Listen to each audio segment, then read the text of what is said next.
So we finally got all the timber and wire brought up from the bottom of the track, and that's for our hen run, so we're really excited about that. But it has been a period over the past few weeks of highs and lows, and one of the lows was obviously when my grandmother passed away. So those of you that follow us will know we didn't put a video out last week, and that was the reason. But we did put a post out, and I got lots of messages of condolence, so thank you so much for those. It was really touching. But as Brendan and I do, we do try and look at the good things that are going on as where we possibly can, and this is one of them. Getting this hen run built is definitely one of them. Brendan has actually made a bit of a start. We didn't film it because it's just some of the groundwork, but he started to put a pathway that's going to go all the way around the edge of the hen run. But we will be filming the remaining build, and that'll be coming up starting actually in next week's video. So another thing that happened that upset both Brendan and myself was that we had an experience with a mink. Now, mink were brought into Ireland in the 1950s and 60s for the fur trade, but they are very clever, wily creatures, and some of them have escaped into the wild. Now, this was a young mink, not much more than a baby, and we initially saw it when it was swimming across the pond. Then it scrambled up onto our bug hotel. Now, we had the cameras rolling at the time and we didn't know what was going on, but it had obviously located a rat that was hiding under the tiles. Now, we're not going to show this footage because it's very distressing, but it basically pulled the rat out and killed it in front of us. So this really put us on edge for the next few days. So a couple of days after that, we'd let the cats out after their breakfast, and we heard a big commotion going on round the side. So we both dropped everything and ran out to see what was going on, and Daisy came running back, a little bit dishevelled, but something had occurred because she stayed around the house and the deck for the next few days. She was obviously very upset about something. Now, we don't know it was the mink. It could have been a cat, but it's unlike her because she's quite territorial, so she would have seen a cat off no problem whatsoever. So we can only assume that it was a mink, but we haven't seen it over the past few days, so that has really put our minds at rest. So it was around about this time that I had a magical encounter with a bird of prey. So I was stood exactly where I am now, and I was trying to do some footage of some of the smaller birds. Now, all of a sudden they flew away and disappeared. And I looked around and there was a sparrowhawk sitting on our swing chair. Now, that's obviously the favourite perch of the place because a heron was sat there just a few weeks ago. Now, because I was here with my camera, I managed to get a lovely bit of footage of him. He didn't fly away straight away, so he just sat there for me nicely. But it just goes to show that the wildlife that and the environment that we've created here offers us the brutal reality of nature, as well as all those really inspiring moments. So it has been an eventful few weeks, but Brendan and I, as normal, have been keeping ourselves busy. One of the first things he did was put up the little bat box that we received.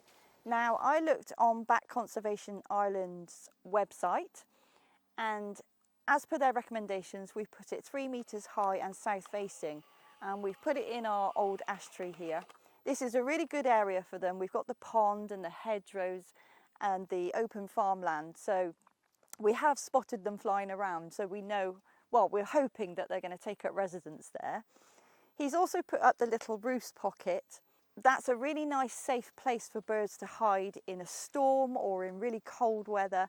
And what we're going to do is we're going to add to them over the coming months and years. So we've got lots of them dotted around all our trees. So I've been tidying up the garden, tackling all the many weeds that I had, and then remulching the bed so hopefully I don't get quite so many back. They all look really tidy and lovely now.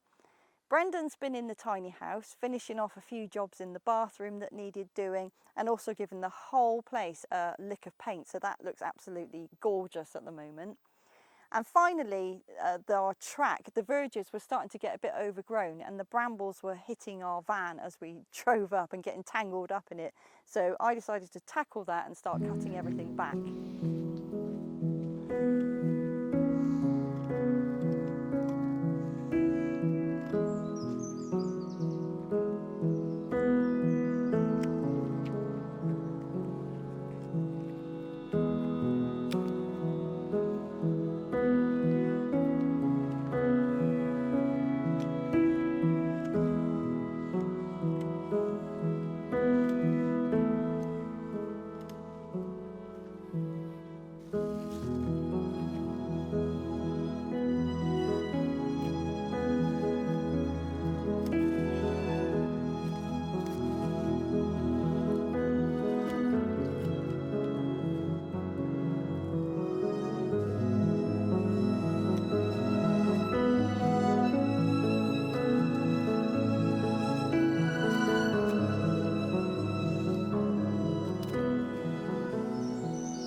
I'm happy enough with that up here. Time to move on down. And if anybody has watched this channel before, you'll know just how long our track is, so it's going to take some time. One thing about letting these verges go a little bit wild is the amount of wildflowers that just pop up in them, and it always gives me a little bit of joy every spring and summer to see what new things have arrived. So this one I think is a wild carrot, obviously loved by insects of all kinds. Achillea back here, not sure if you can see that, but there's Achillea in there. The oxeye daisies are spreading all the way up and down actually. There's buttercups and clover, the usual suspects, lots of grasses, some thistles. Also some of these beautiful little wild orchids that seem to be very plentiful in these damp, in this damp ground. It's really gorgeous, and there's little bits and spots of the driveway that have got these little gorgeous little montages of pretty flowers, and I just love them, and it gives me a bit of joy every time we drive up, see if I can spot anything new. And I'm always like elbowing Brendan saying, oh look at that, isn't that pretty? Much to his annoyance, but he learns to put up with me.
So once again, to our surprise, we've been sent a wonderful gift off our Amazon wish list. So thank you so much for that.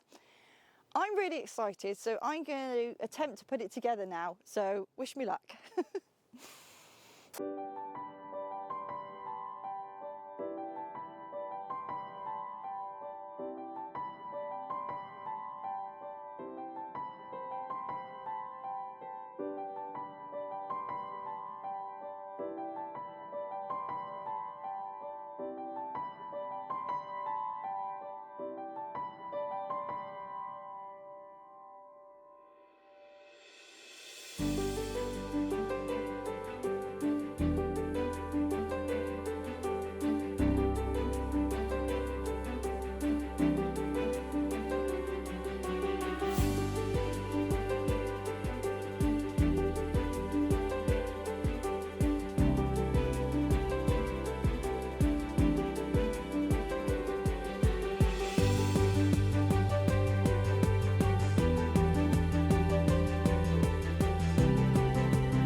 Oh wow, that's it. That's brilliant. I might have fluffed it up a few times along the way, but I've done it. That's awesome.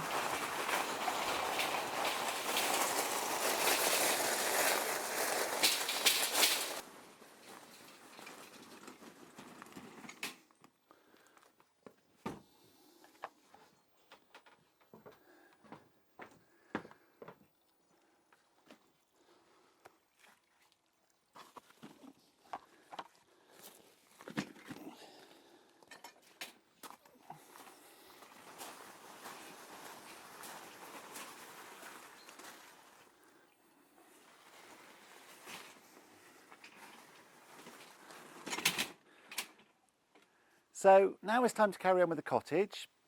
The swallow babies have now fledged that we're nesting in the end room, so we're safe to carry on. I can't wait to get stuck in with my new chainsaw. I've had a little practice and it's really good. So now we can tackle hopefully these tree roots, the Tolkien roots as one of our subscribers called them. And if we can get them out of the way, start taking down the little stone wall that leads into this end room, and then we can really open it up and start clearing it out.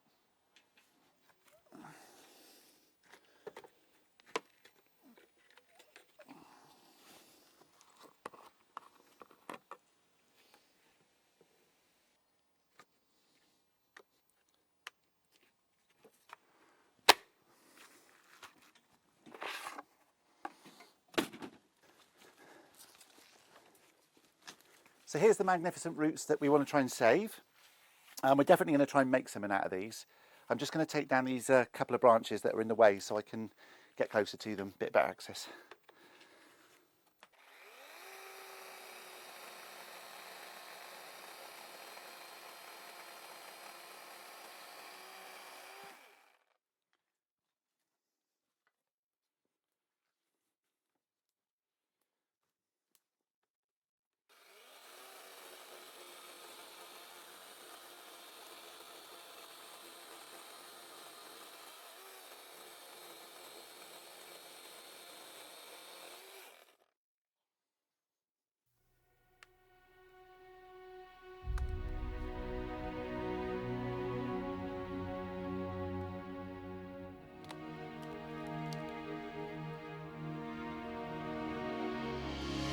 Oh, that definitely seems to have freed it up. So, right, It's time to take the weight off the back now, and hopefully we'll be able to get them out.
Right, unfortunately, I think this is just going to be a little bit too thick for our chainsaw, which is going to be excellent for cutting branches this sort of size. So I've bitten a bit more off than I can chew there. But we have got a friend coming next week with a big petrol chainsaw, and he's going to take these larger things down. So I think we'll get him to do that. But it means that we can now, it's out the way, continue taking this wall down. So we'll get on with that.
So you probably just saw us trying to tackle the roots and the wall. Yeah. Unfortunately, the trunk of the Tolkien roots was a little bit thicker than I thought, and we didn't realise that until we actually tipped it up at the end.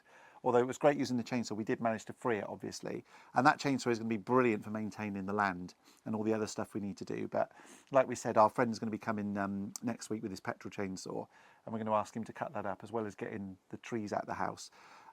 With the sort of cottage in general as well, we've realised that there's so much to do on the land in the summer months with maintenance and all the stuff that we want to do, that we're probably going to be able to get a lot more done in the winter. Now, that's not to say we're not going to be doing something on it every week, because we want to keep it going.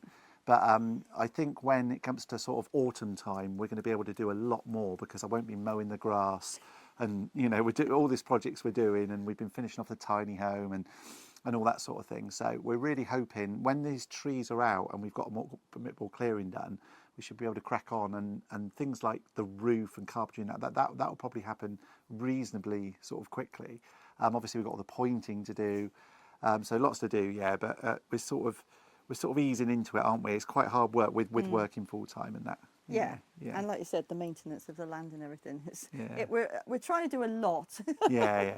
Talking of time off, we have our van off the road at the moment, temporarily, but that gives us an extra week, which we don't normally have because we're normally so busy. So we're really going to get stuck into our chicken run, aren't we? Yeah. And we'll show the whole design and everything next week. We would have been starting it anyway, wouldn't we? But probably not get as much done as we will. I'm also going to tackle fixing our drone. So hopefully after that, if it works, we should be able to get some nice high up drone footage so you can have a better view of what goes on here and what it all looks like as a whole. But other than that, it's just all the usual stuff that we'll get up to, and we'll put in the nature and everything that we normally do. So please like and subscribe, and we'll see you next week. Yeah, see you next week.